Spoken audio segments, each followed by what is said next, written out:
வணக்கம். நான் உங்கள் ஜெயா. இன்றைக்கி நம்ம இந்த வீடியோவில் மைக்கேல் ஒண்டாஜே எழுதின ரன்னிங் இன் த ஃபேமிலி இந்த புக்கோட சமரியை பார்க்கலாம் வாங்க. மைக்கேல் ஒட்டாஞ்சே ஸ்ரீலங்காவில் பிறந்தவர். அவருடைய ரன்னிங் இன் த ஃபேமிலி இது பப்ளிஷ் ஆனது 1982. இது ஒரு மெமோர்னால் சில நினைவலைகள் வாழ்க்கையில் நடந்தது, பயோகிராஃபி மாதிரி இருக்கும். ஆனால் ஒரு சில நிகழ்வுகளை மட்டும்தான் அதில் எழுதுவாங்க. இதை அவர் நிறைய மேஜிக்கல் ரியலிஸ்டோடையும் ஸ்ட்ரீம் ஆஃப் கான்ஷியஸ் எலிமெண்ட்ஸையும் கலந்து, அதாவது தற்காலமும் வரும் கடந்த காலமும் மாறி மாறி வர மாதிரி அவர் எழுதியிருக்காரு. இதை அவரோட வாழ்க்கையில் இருக்கிற நடந்ததை எழுதியிருந்தாலும் ஒரு கதை மாதிரி எழுதியிருக்காரு. இதில் நிறைய போயம்ஸும் இருக்குது, ட்ராவல் மெட்டீரியல்ஸ் இருக்குது, ட்ராவல் எஸ்ஸேஸ் இருக்குது, பர்சனல் நரேட்டிவ்ஸ், மேப்ஸ் கூட இருக்குது. இது மெயினாக அவர் அவரோட தந்தையான மெர்வின் ஒட்டாஞ்சேயோடைய வாழ்க்கையை வச்சு தான் அவர் எழுதியிருக்காரு. அவரை பற்றி தான் இதில் நிறைய விஷயங்கள் நம்ம பார்க்குறோம். இன்டர்வியூஸ்னு அவர் என்ன சொல்கிறாருன்னா, இன்றைக்கி நான் என்ன அப்படின்றது எங்கள் அப்பாவால் தான் எனக்கு கிடச்சிது. ஆனால் இன்னமும் நான் அவரை அந்த அளவுக்கு தெரிஞ்சிக்கலன்னு தான் நினைக்கிறேன். ஆனால் இன்றைக்கி நான் என்னவோ அது எங்கள் அப்பாவால் தான் அப்படின்னு சொல்லியிருக்காரு.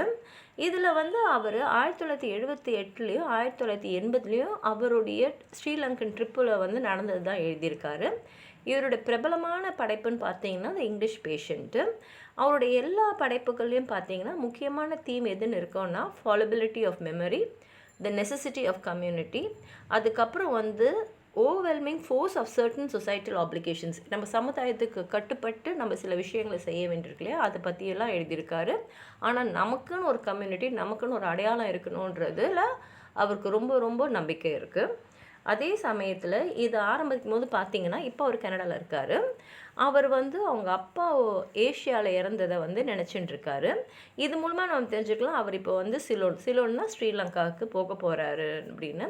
ஏன்னா கடந்த சில வாரங்களாக அதுக்கு தான் அவர் பிளான் பண்ணிகிட்டு இருக்காரு. இப்போ அவர் அந்த ஸ்ரீலங்காவுக்கு போகும்போது அவருக்குள்ளே இப்போ அவர் என்னவா இருக்காரோ அதுக்கான முக்கியமான காரணங்கள் என்னென்னா ஸ்ரீலங்காவில் இளம் பருவத்தில் அவருக்கு ஏற்பட்ட நிகழ்வுகள் தான் அப்படின்றாரு. இந்த புஸ்தகத்தில் மொத்தம் 7 சாப்டர்ஸ் இருக்குது. ஒவ்வொரு சாப்டர்லும் பார்த்தீங்கன்னா ஏதாவது ஒரு பர்சனல் எஸ்ஸேயோடைய ஒரு ஹிஸ்டாரிக்கல் ரிப்போர்ட்டோ இல்லை மேஜர் இன்ஸ்டியூஷன் அந்த ஐலண்டில் இருக்கிறத பற்றி எழுதியிருப்பார். இப்போ ஃபஸ்ட் சாப்டருக்கு 2வது பார்ட்டான ஏஷியன் ரூமர்ஸில் அவர் கவர்னர்ஸ் ஹவுஸை பற்றி எழுதியிருப்பார். இந்த மாதிரி ஒரு சாப்டர்லையும் எதையாவது அவர் கண்டிப்பாக இன்க்ளூட் பண்ணியிருப்பார். இதில் பார்த்திங்கன்னா அந்த ஐலாண்டை, ஸ்ரீலங்கன் ஐலாண்டை அவரோட சிஸ்டரான கில்லியன் அவங்க ஒரு ப்ரொஃபஷனல் ரிசர்ச்சர் அதில் எக்ஸ்ப்ளோர் பண்ணுறாரு. அவருடைய மற்ற சகோதரர்களான ஜானட் அண்ட் கிறிஸ்டபர் இவங்க அவருடைய குழந்தை பருவத்தில் நடந்த சில நிகழ்வுகளை அவருக்கு ஞாபகப்படுத்துகிறாங்க. இந்த மெமோர் நாவல் ப்ராக்ரஸ் ஆக ஆக அவருடைய கடந்த காலத்தையும் இப்போ ஸ்ரீலங்காவில் இருக்கக்கூடிய சில கல்ச்சுரல் கஸ்டம்ஸும் அவர் இந்த புக்கில் வெளிப்படுத்துகிறாரு. இதுக்கு அவருடைய எக்ஸ்டென்சிவ் ஃபேமிலி, ஏன்னா அவங்க நிறைய ஜெனரேஷன்ஸ்க்கு அங்கே வாழ்ந்திருக்காங்க. அது மாத்திரம் இல்லாமல் அங்கே அவர் சந்திக்கக்கூடிய மக்கள், அதாவது மார்க்கெட்டில், சர்ச்சில், பூல் ஹால்ஸில் இங்கெல்லாம் சந்திக்கிற மக்கள் மூலமாக அதை வெளிப்படுத்துகிறாரு. செகண்ட் சாப்டரில் பார்த்தீங்கன்னா அவர் அவருடைய பெற்றோரை பற்றி சொல்கிறாரு, அவங்க எப்படி சந்திச்சாங்கன்னு. அவங்க கொஞ்சம் அப்பர் கிளாஸ் ஃபேமிலி தான். பிரிட்டிஷ் காலனைசர்ஸ்லாம் எப்படி வாழ்ந்தாங்களோ அந்த வாழ்க்கையை அவங்க வாழ்ந்துட்டுருக்காங்க. அதே சமயத்தில் அவங்க கல்யாணத்தில் சில பிரிவுகளை பற்றியெல்லாம் அவர் எழுதுகிறாரு. அதுக்கு முக்கியமான காரணம் அவங்க அப்பாவோட குடிக்கிற அந்த பழக்கம்தான். அவங்க அப்பாவுக்கு 18 வயசு இருக்கும்போது அவர் எனக்கு குயின்ஸ் காலேஜ், அது இங்கிலாண்டில் இருக்குது, அங்கே எனக்கு அட்மிஷன் கிடச்சிருக்குன்னு சொன்ன உடனே அவர் குடும்பத்தில் இருக்கிறவங்களெல்லாம் ரொம்ப சந்தோஷம். அவங்க ரொம்ப சந்தோஷமாக அவர் இங்கிலாந்துக்கு அனுப்பி வைக்கிறாங்க. ஆனால் 3 வருஷம் கழிச்சு தான் அவங்களுக்கு தெரியுது, ஏன்னா 3 வருஷத்தில் அவர் டிகிரி முடிச்சிருக்கணும். ஆனால் அவங்களுக்கு அப்போ தான் தெரியுது அவருக்கு அந்த காலேஜில் அட்மிஷனே கிடைக்கல. அவர் போய் சொல்லி இங்கிலாண்டில் போயிட்டு இவங்க படிக்கிறதுக்கு அனுப்புகிற பணத்தில் அவர் சந்தோஷமாக அங்கே சுற்றிக்கிட்டு இருந்திருக்காரு. அவருக்கு நினச்சதெல்லாம் வாங்கி படிச்சுக்கிட்டு இருந்திருக்காருன்னு.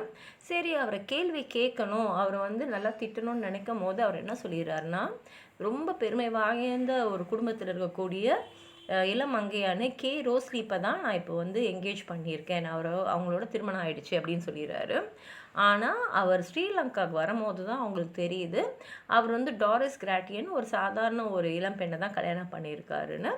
டாரிஸ் கிராட்டியன் தான் நம்மளுடைய எழுத்தாளருடைய அம்மா. 3வது சாப்டரான don't talk to me about Matisse வந்து ஒரு ட்ராவலாக் மாதிரி தான் எழுதியிருக்காரு. இதில் வந்து ஸ்ரீலங்காவோடைய லேண்ட்ஸ்கேப், வரலாறு இதெல்லாம் நிறைய எழுதியிருக்காரு. அதில் இருக்கக்கூடிய ரொம்ப புகழ் வாய்ந்த மலர்கள், அது சுற்றுச்சூழ்நிலையெல்லாம் எப்படி இருக்கும், எது வந்து ஃப்ரெஞ்ச் பெயிண்டரான மேட்டிஸே வந்து அங்கே வந்து அட்ராக்ட் பண்ணிச்சு, அவங்க குடும்பம் தான் முதல்ல வந்த காலனைசர்ஸ் 1600களில். அதே இடத்துல வளரும் போது தான் ஒட்டன்சேக்கு அவரோட குடும்பத்தோட பேர் எவ்வளோ முக்கியம், அதுக்கு எப்படிப்பட்ட ஒரு வரலாறு இருக்குன்னு அவருக்கு தெரியுது. ஏன்னா ஒரு சர்ச் வழியாக போகும்போது அவரோட குடும்ப பேரை அங்கே இருக்கிற மெமோரியல் பிளேக்ஸில் அவர் பார்க்குறாரு. அப்போ பாரம்பரியமான குடும்பத்தில் தான் நம்ம வந்திருக்கோன்றது அவருக்கு தெரியுது.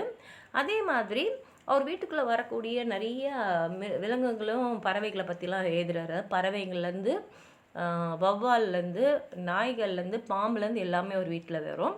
அவருக்கு வந்து இதெல்லாம் நம்ம ரெக்கார்ட் பண்ணணும். ஒன்று வாய்ஸ் ரெக்கார்டிங்காக இருக்கணும், இல்லைன்னா வந்து ட்ராயிங்ஸாக இருக்கணும், இல்லை ரைட்டிங்ஸாக இருக்கணும் அப்படின்ற தோணுது அவருக்கு.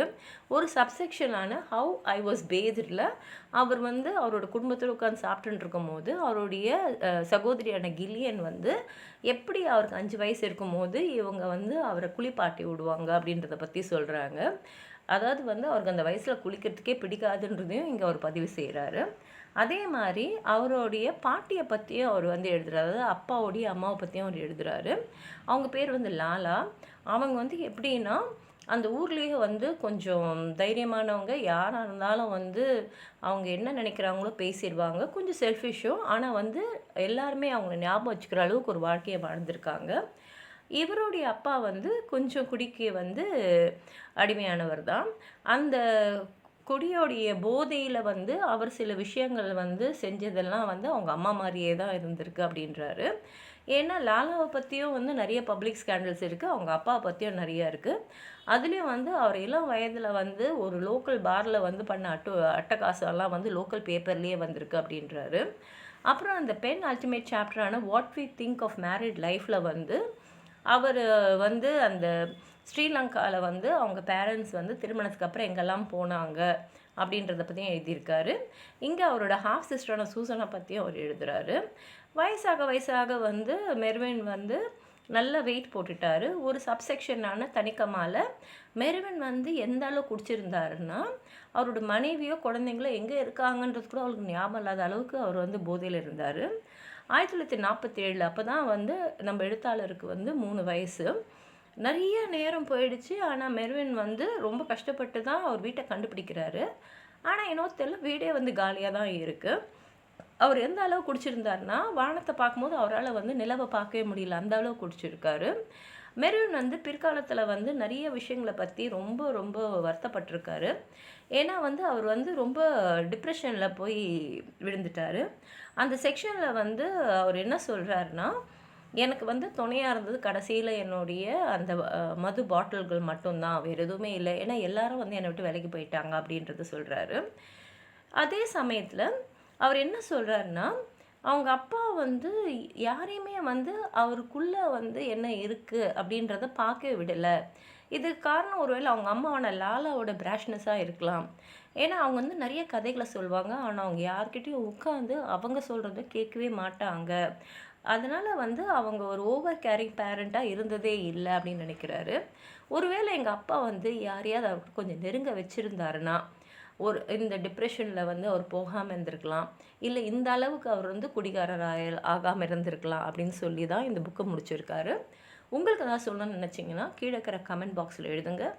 இந்த வீடியோவை லைக் பண்ணுங்கள், உங்கள் ஃப்ரெண்ட்ஸோடு ஷேர் பண்ணுங்கள். சப்ஸ்கிரைப் பண்ணாதவங்களாம் ப்ளீஸ் சப்ஸ்கிரைப் பண்ணி சப்போர்ட் பண்ணுங்கள். நன்றி.